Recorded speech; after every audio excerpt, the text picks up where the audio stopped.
দিনটা ছিল 1 জানুয়ারি আর মেঘকে নিয়ে আমরা বেরিয়ে পড়েছিলাম স্লেজ করতে। হ্যালো, আমি নিবেদিতা। নতুন একটা শর্টসে আপনাদের সবাইকে স্বাগত।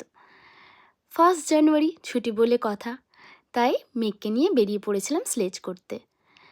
ছোটবেলার থেকে নরওয়ে সম্বন্ধে যখনই পড়েছি, চোখের সামনে যে কটা দৃশ্য ভেসে উঠেছে তার মধ্যে রয়েছে অরোরা বোরিয়ালিস, স্নোয়ে ঢাকা চারিধার, ইগলু, আর রয়েছে স্লেজ গাড়ি।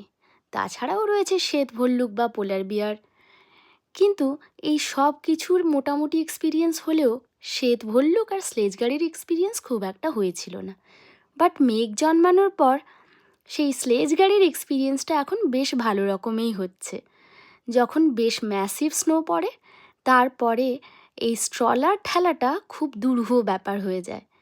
অনেক বালিতে যেমন স্ট্রলার ঠেলা যায় না বা গাড়ি চালাতে খুব অসুবিধে হয়, তেমনি যখন অনেক স্নো থাকে তখন এই স্ট্রলার ঠেলতে খুব কঠিন কাজ একটা মনে হয়।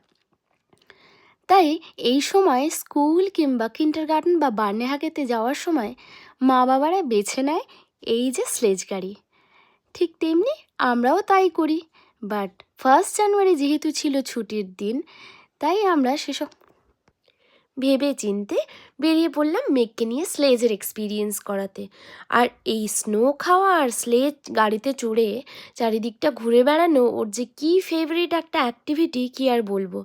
ওদের সাথে যত বন্ধুবান্ধব আছে যারা একসাথে বার্নেহাগে যায়, সবাই ওয়েট করে থাকে এই স্লেজে করে কবে বার্নেহাগে আসবে। আমরা ভীষণ এনজয় করেছিলাম। আজকের জন্য এটুকুই।